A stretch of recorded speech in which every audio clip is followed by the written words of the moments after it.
ba bawal yung red meat sa gout? Ito yun.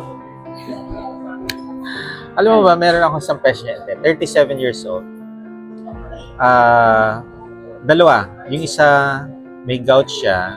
Yung isa naman, chronic gout. Every month, inatake ng gout. So, nagme-maintenance siya every month.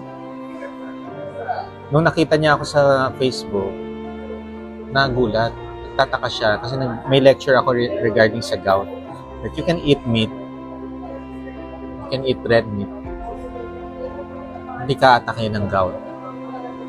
How? Dapat tanggalin mo lahat ng processed food. Tanggalin mo carbohydrates, pinapay, tanggalin mo lahat yan. Tapos fluids. Ayusin mo ang fluids.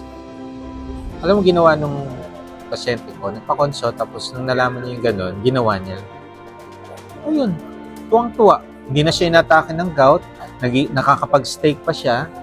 Tapos yung chronic gout na every month umiiyak sa sakit.